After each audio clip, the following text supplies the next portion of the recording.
दोस्तों, मैं हूं रजत। बहुत बहुत स्वागत है आप सभी का इस न्यू वीडियो में। दोस्तों, टेलीविजन की मोस्ट पॉपुलर एक्ट्रेस यानी कि आयशा सिंह इन दिनों पूरी तरीके से जो है सोशल मीडिया से गायब है। यहां पर बहुत सारे लोग सवाल कर रहे हैं, सोशल मीडिया पर ट्रेंड चला रहे हैं कि आयशा सिंह आखिरकार कहां गई है और आखिरकार उनका कौन सा प्रोजेक्ट अब हम लोगों के सामने आने वाला है। तो चलिए, मैं आज के इस वीडियो में आपको सब कुछ बताऊंगा डिटेल के अंदर, तो वीडियो में लास्ट तक जुड़े रहिएगा। एंड यस, जितने भी अपडेट्स आपके पास अब तक मौजूद है, जिन भी वेब पोर्टल्स के लिंक आप मेरे साथ शेयर कर रहे थे, यूट्यूब वीडियोस के लिंक शेयर कर रहे थे, उन सभी के जवाब मैं आपको दूंगा। और वाकई में करंट स्टेटस क्या चल रहा है आयशा सिंह का, उसके बारे में मैं आपको बताऊंगा। अब देखो यार, यहां पर आयशा सिंह जो है सोशल मीडिया से गायब फिलहाल नजर आ रही है। इंस्टाग्राम पर उनकी लास्ट पोस्ट 30 जून की है, यानी कि लगभग एक महीना हो गया है आयशा सिंह यहां सोशल मीडिया पर एक्टिव ही नहीं है। हाँ, बीच में कुछ स्टोरी उन्होंने जरूर शेयर की, लेकिन उसमें भी वो खुद नजर नहीं आई और ना ही उनकी किसी एक्टिविटी का लोगों को पता चला। और अक्सर टेलीविजन के कुछ सितारे या फिर पॉपुलर सेलिब्रिटीज ऐसा तब करते हैं जब उन्हें अपने अपकमिंग शो की हाइप बनानी हो। अब यहां पर अक्सर हमें देखने को मिलता है कि जब भी कोई एक्टर गैप लेता है और उसके बाद जब रिटर्न करता है तो उसकी ऑडियंस उसकी ओर दौड़ते हुए जाती है और उसको काफी ज्यादा सपोर्ट करती है। और आयशा सिंह का इंतजार तो पिछले कुछ सालों से लगातार उनकी ऑडियंस कर रही है, लेकिन इन सब चीजों के बीच में केवल और केवल वो एक बार स्टार प्लस पर नजर आई, वो भी उड़ने की आशा नाम के टीवी सीरियल के साथ कैमियो करते हुए। ये भी जो है गुम है किसी के प्यार में के मेकर्स का शो नहीं है, ये स्वास्तिक प्रोडक्शन का शो है, राहुल कुमार तिवारी इसके प्रोड्यूसर हैं। और ये बहुत अलग टाइप का शो था जिसमें आयशा सिंह ने कैमियो किया। अब यहां पर आयशा सिंह के बारे में आप सभी को मालूम है कि उनके शो को लेकर लगातार अपडेट चल रही थी। यहां पर नागिन 7 में प्रियंका चौधरी और यहां पर उनका नाम जोड़ा गया था आयशा सिंह का भी, कि दोनों में से कोई एक नजर आएगा। प्रियंका चौधरी की आशंकाएं सबसे ज्यादा लगाई जा रही थी। और इसी के साथ ही बिग बॉस OTT 3 की विनर सना मकबूल का नाम भी जो है इस लिस्ट में शामिल कर दिया गया था। लेकिन इसके बावजूद भी आयशा सिंह के साथ नागिन के मेकर्स कांटेक्ट में थे, इस बात को लेकर लगातार चर्चाएं चल रही थी और वो ऑलरेडी कॉन्ट्रैक्ट साइन कर चुकी हैं कई जगहों पर, तो ये बातें भी निकल कर आई। लेकिन इसी के साथ ही दोस्तों, मैंने आपको ये भी बताया था कि आयशा सिंह अगर किसी प्रोजेक्ट को ज्वाइन कर रही है तो उनकी फर्स्ट प्रायोरिटी जो है वो कोई और शो नहीं बल्कि स्टार प्लस का ही कोई शो होने वाला है। क्योंकि यहां पर हम सभी को पता है कि आयशा सिंह और नील भट्ट ने जब सीरियल गुम है किसी के प्यार में छोड़ा था तो एक कॉन्ट्रैक्ट की बात निकल कर आई थी कि उन्हें 5 साल का कॉन्ट्रैक्ट दिया जा रहा है, जिसमें वो किसी और प्रोजेक्ट पर अलग नजर नहीं आ सकते हैं, सही विराट की जोड़ी लेकर नजर नहीं आ सकते हैं, काफी सारी चीजें उसमें शामिल थी। लेकिन वो बात यहां पर पूरी तरीके से सिरे से नकार दी गई, या फिर ये कहें कि दोनों ही कलाकारों ने उसे साइन करना जरूरी नहीं समझा। क्योंकि यहां पर अगर आयशा सिंह के बारे में मान भी लें तो नील भट्ट यहां पर ऐश्वर्या शर्मा, आयशा सिंह तीनों के बीच का ट्रायल जो कंट्रोवर्शियल रहा, इसको लेकर शायद उन्होंने इस कॉन्ट्रैक्ट को साइन करना जरूरी ना समझा हो या फिर कॉन्ट्रैक्ट पेश ही ना किया गया हो।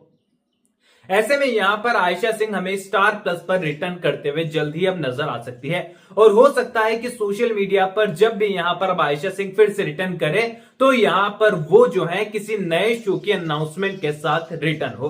अब बात करते हैं यहां पर नागिन नहीं तो कौन सा शो है यहां जिसमें आयशा सिंह रिटर्न करते हुए नजर आ सकती है।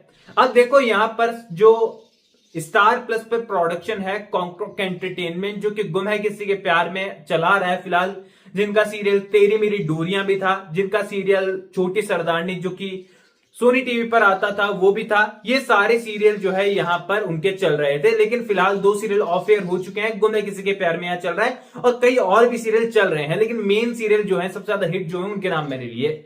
लेकिन अब इसी के साथ ही सेम प्रोडक्शन हाउस जो है स्टार प्लस पर एक और सीरियल लॉन्च करने वाला है जल्दी, और इसकी ऑफिशियली कंफर्मेशन भी लगभग सभी को मिल चुकी है और मैंने इसके बारे में आपको पहले बताया भी था। लेकिन इस शो का प्री प्रोडक्शन चल रहा है और इसकी कास्टिंग चल रही है, इस बारे में भी न्यूज सामने आई।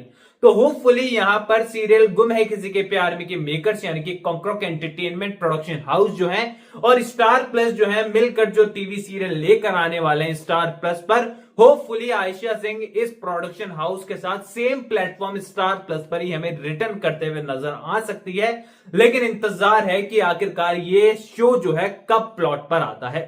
बताया जा रहा है कि अगस्त एंडिंग तक जो है इसकी अनाउंसमेंट कर दी जाएगी, या फिर इसका कोई प्रोमो भी रिलीज किया जा सकता है। या तो अगस्त एंडिंग की अपडेट मिली, या फिर अगले साल की शुरुआत में न्यू ईयर के आसपास जो है ये शो हमें देखने को मिल सकता है। ये दो अपडेट निकल कर आ रही थी, यानी कि ये बात तो तय हो जाती है कि आयशा सिंह रिटर्न अब जल्द ही करने वाली है, इसमें कोई दौराई नहीं।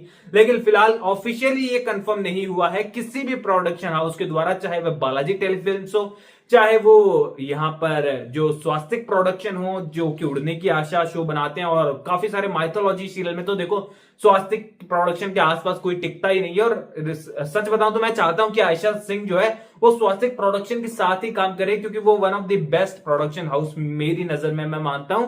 और ज्यादातर जो धार्मिक सीरियल होते हैं या पौराणिक कथाओं पर आधारित सीरियल होते हैं उस पर वो ज्यादा तवज्जो देते हैं, और उनके सीरियल बहुत हिट भी होते हैं। अब शिव शक्ति, तब तक तांडव जैसे सीरियल आप देख लो, रामायण चल रही है आप वो देख सकते हैं। इसके अलावा पोरस, चंद्रगुप्त मौर्य जैसे कई एपिक शो, चाणक्य जैसे कई एपिक शो उन्होंने बनाए हैं। तो यहां पर काफी कुछ इंटरेस्टिंग हो सकता है। हो सकता है कि वो नागिन 7 में बालाजी टेलीफिल्म्स के साथ नजर आए, या फिर यहां सबसे ज्यादा जो उम्मीदें होती है कॉकरोच एंटरटेनमेंट के साथ फिर से स्टार प्लस पर ही वो रिटर्न करें। अब दोस्तों, आप क्या चाहते हैं कि आयशा सिंह को किस तरीके का रोल करना चाहिए यहां पर, क्योंकि स्टार प्लस पर जो सीरियल आने वाले हैं उनके बारे में बताया जा रहा है कि वो कुछ मैजिक टाइप सीरियल हो सकते हैं, यानी कि एक नया कॉन्सेप्ट हो सकता है स्टार प्लस पर, जो कि एक मैजिक टीवी सीरियल है, जादुई दुनिया पर आधारित भी हो सकता है। ये अपडेट भी निकल कर आई, तो ये सारी चीजें काफी एक्साइटमेंट बढ़ा देती है। तो आप किस तरीके का चाहते हैं रोल, आयशा सिंह कोई जादूगर बनकर, कोई परी बनकर हमारे सामने आए, या फिर आप चाहते हैं कि स्वास्तिक प्रोडक्शन के साथ किसी हिस्टोरिकल या माइथोलॉजी सीरियल के अंदर वो नजर आए, या फिर से कोई ड्रामेटिक किरदार में कॉकरोच एंटरटेनमेंट के साथ हमें फिर से नजर आए। कमेंट सेक्शन में जरूर बताइए आपकी क्या राय है, एंड आप लोग आयशा सिंह का कितना वेट कर रहे हैं ये भी बताइएगा। कोई भी सवाल शेयर कर सकते हैं, सपोर्ट कर सकते हैं मुझे इंस्टाग्राम पर भी, लिंक डिस्क्रिप्शन में यूजर नेम नजर आ रहा है। चैनल को सब्सक्राइब कर दीजिए। मैं मिलूंगा आप सभी लोगों से अगले वीडियो में, जब तक के लिए थैंक यू दोस्तों।